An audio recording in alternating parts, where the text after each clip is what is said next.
Making a slideshow with OpenOffice and Press. Okay, now a note. If you already have Microsoft Office PowerPoint, I would suggest using that because it is a bit better. It's a bit more robust. However, it's expensive and many of you may not have it. So I want to show you a fantastic piece of software that's actually free, doesn't cost anything, and it will allow you to make some slideshows which will certainly look very nice.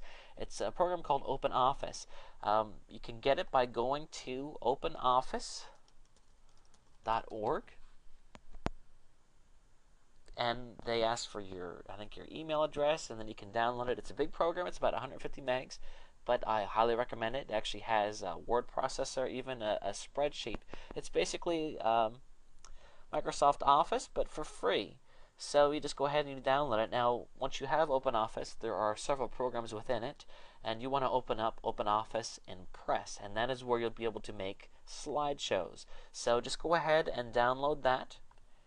Okay, so here we go. I just went ahead and started OpenOffice and Press. You can see here that I'm just going to go through and show you how I would make a slideshow. I'm going to start with an empty presentation. Of course, if you have a template, you can use that, but I don't. So if you want to, of course, you can use a one that they already have in there. But I'm going to start from scratch. Okay, hit next. Presentation background. You can go through and look and see what the different ones look like. I like the gradient background, which of course, as you can see with what I already have here. Let's see here. See how this one looks. Okay, and of course, you can pick one that I want to make sure that I pick one that's going to be easy to read. I want to have nice colors that looks similar to what I have. Okay, select an output medium. I want it to be slides. Okay, I'm going to hit next. Okay, slide transition, meaning when one slide changes to the next. We can have an effect if you want. Sure. Speed.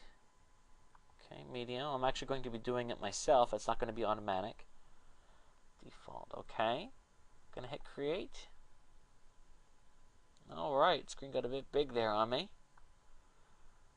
Okay, so it doesn't quite fit. But you'll see here that basically this is your screen, and over here are the layouts. So what we can do is we can choose from a layout already that's going to make things easier for us, or of course we can create our own.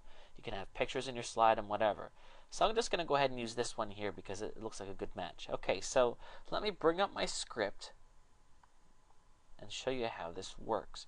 Are you tired of losing money on the stock market? Okay.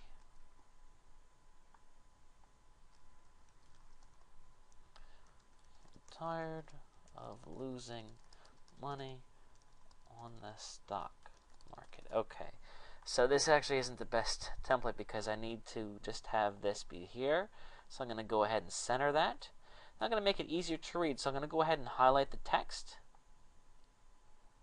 and then go up here to the text size and make it pretty darn big. It's a little bit too big, isn't it?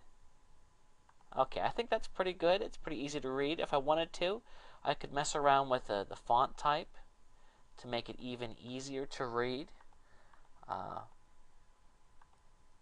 I'm always impartial to this. I think that's easy to read there. Okay, I'm going to make that a question mark there. Okay.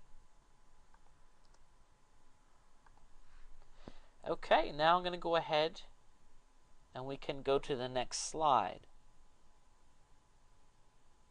So I'm going to go up here, click on slide, and now we just created a new slide.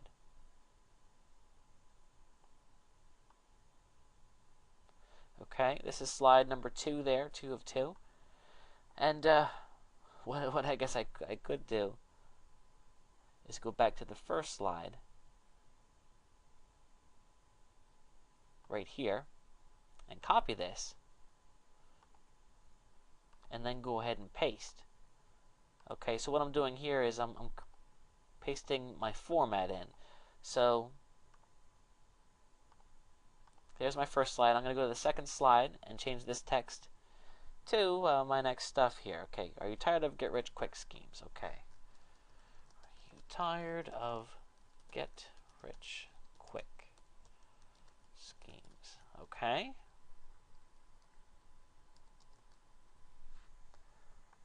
All right. Alright, so there we go. Now the third one, and you get the point. I'm going to go ahead and pause this and finish up my slides. Okay, so now I have my slides all written here. You see here, I'm just going to go ahead and delete that last one. And now we're all set to run our slideshow. Essentially what you need to do then is you can just go ahead and click on slideshow, and it pulls it up. Okay, and there we go. Of course, it's bigger than my recording screen here, but you can see how it's going through each of my things here. And there's a couple different ways that you can view your slideshow. Of course, we're going to be viewing it one step at a time. But that's basically it. So in the next video then we'll take it a step further now that we have our slideshow created.